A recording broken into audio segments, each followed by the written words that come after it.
एक लड़की जो शिक्षा के मंदिर में जाती थी, वहां पर एजुकेशन प्राप्त करने के लिए, वहां से कुछ पढ़कर आगे बढ़ना चाहती थी, मगर उसके साथ कुछ ऐसी घटना घट जाती है जिससे वाकई इंसानियत शर्मसार हो उठती है।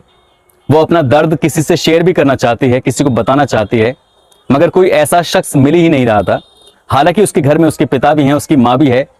माँ ना तो बोल सकती है ना ही सुन सकती है, इसलिए वो एक परेशानी के साथ, एक दर्द के साथ 1 साल से लगातार जी रही थी। जब ये बात अपने पिता को बताती है तो फिर समझ लीजिएगा कि भूचाल आ जाता है।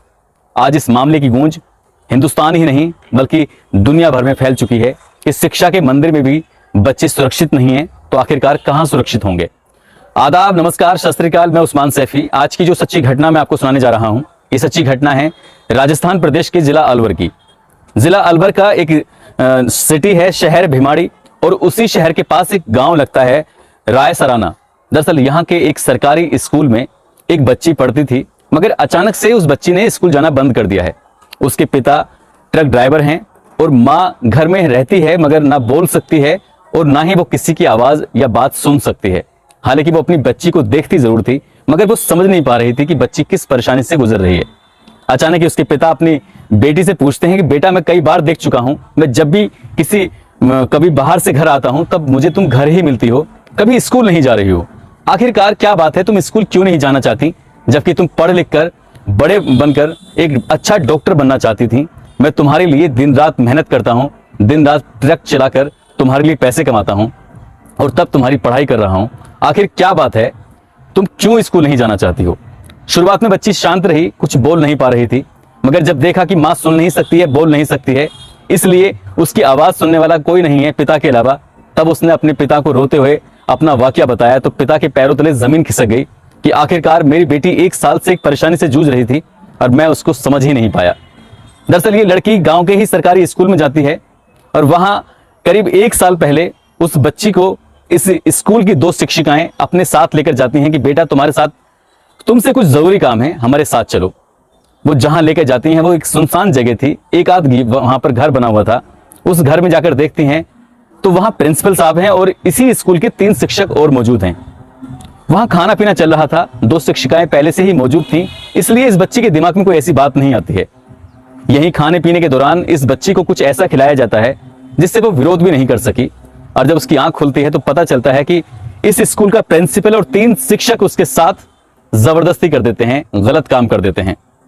और इस गलत काम की वो दोनों शिक्षिकाएं एक वीडियो भी बना लेती हैं। यहां 5 लोग मिलकर, बल्कि 6 लोग मिलकर, जिसमें 2 महिलाएं हैं और 4 पुरुष हैं, ये गलत काम करने का वीडियो बनाने के बाद इस लड़की को जब ये एहसास हो जाता है कि उसके साथ कुछ गलत हुआ है, तो उस लड़की ने कहा कि मैं घर जाकर अपने पिताजी से, अपनी मां से सब बात कहूंगी। वो बच्ची रोने लगती है, गिड़गिड़ाने लगती है। तो ये शिक्षक उसे इतना डराते हैं, धमकाते हैं। इस स्कूल का प्रिंसिपल कहता है कि यदि तुमने कोई बात अपने घर जाकर बताई तो तुम शायद इसका अंजाम नहीं जानती हो, क्योंकि मेरा भाई मंत्री है, मैं मंत्री का भाई हूं, तुम्हें और तुम्हारे पिताजी को, पूरे खानदान को मैं सबको खत्म करा दूंगा। साथ ही उस बच्ची को डराया भी गया, धमकाया भी गया। जब ये बात उसने दोनों शिक्षिकाओं से कही, मैम मेरे साथ कुछ गलत हुआ है, आप क्यों कुछ नहीं कहती हो, तो वो शिक्षिकाएं शांत रहीं और शांत रहते हुए कहती हैं कि बेटा, तुम शोर मत मचाना, किसी से कुछ मत कहना, तुम्हें तुम्हारी फीस, तुम्हारे कपड़े, तुम्हारी जरूरतें हम सब कुछ पूरा करेंगे, बस तुम शांत रहना। और यहां से पहला दिन था और सिलसिला शुरू हो जाता है। जब इन शिक्षकों का मन करता था, जब इस प्रिंसिपल का मन करता था, तब उस बेटी के साथ वो मुंह काला करते थे और ये सिलसिला शुरू हो जाता है। कभी 1 शिक्षक, कभी 3 शिक्षक, कभी 2 शिक्षक, जब जब मन करता था तब तब उस बेटी के साथ गलत होता रहा। मगर दीपावली का जैसे त्योहार आता है, तो दीपावली के त्योहार के बाद वो लंबी छुट्टियां होती हैं, उन छुट्टियों के बाद इस बेटी ने स्कूल जाना बंद कर दिया, क्योंकि अब यहां इसके साथ पढ़ाई नहीं हो रही थी, इसे पढ़ाया नहीं जाता था, बल्कि इसके साथ हर दिन कुछ ना कुछ ऐसा होता था जब भी मौका मिलता था। मगर ये बात इस विद्यालय के, इस स्कूल के चंद लोगों को मालूम थी। बेटी अपनी परेशानी किसी को जाहिर भी नहीं कर पा रही थी, क्योंकि उसके घर में ना कोई भाई है, ना बहन है, और ना कोई ऐसा दोस्त साथ था जिस दोस्त से वो बात कहती। पहले ही दिन उसने जब विरोध किया था तो शिक्षिकाओं ने उसको लालच दिया और उसके स्कूल के टीचर ने, उसके स्कूल के प्रिंसिपल ने उसको धमकियां दी थी कि अगर तुमने किसी से कुछ कहा तो तुम्हारे परिवार वालों को जान से मार दिया जाएगा। तो शायद उसने अपने परिवार को बचाने के लिए इस दर्द को, इस परेशानी को सहन करती रही। जब एक दिन उसके पिता ने उसे पूछा तो तब जाकर वो अपनी परेशानी बयां कर पाई।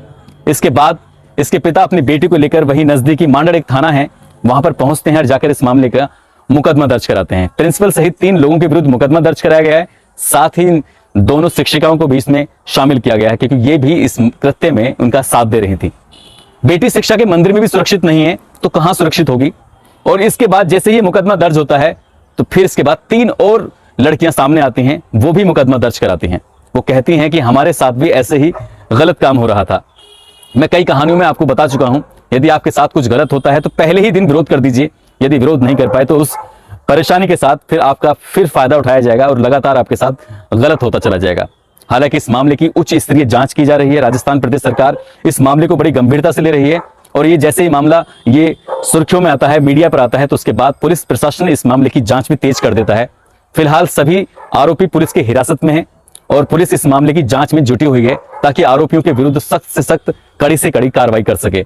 इस इलाके के जो एसपी हैं रमा मूर्ति जोशी, वो खुद स्कूल में जाते हैं और बच्चों का बयान भी लेते हैं, साथ ही शिक्षकों का बयान भी लेते हैं और इस पूरे पड़ताल में जुट जाते हैं ताकि सही बात सामने निकल कर आ सके और आरोपियों को बड़ी से बड़ी सजा मिल सके। दोस्तों, इस कहानी को सुनाने का उद्देश्य किसी को परेशान करना नहीं है, किसी का दिल दुखाना नहीं है, बल्कि आपको जागरूक करना है, आपको सचेत करना है। यदि आपकी बहन, बेटी या किसी बेटी के साथ कोई ऐसी वारदात होती है, ऐसी घटना होती है, तो प्रथम वार में ही आप विरोध करिए और खुलकर विरोध करिए। कोई नहीं सुनता है तो पुलिस का सहारा लीजिए या पुलिस के पास जाइए या फिर किसी ऐसे समझदार या किसी ऐसे व्यक्ति के पास जाइए, सोशलिस्ट के पास, ताकि वो आपकी आवाज को बुलंद करके आगे तक पहुंचा सके। आप मीडिया का सहारा लीजिए, आप वीडियो बनाकर उसको वायरल कर दीजिए, आपकी मदद होगी, हर हाल में होगी। आप सुरक्षित रहें, अपना ख्याल रखें। जय हिंद, जय भारत।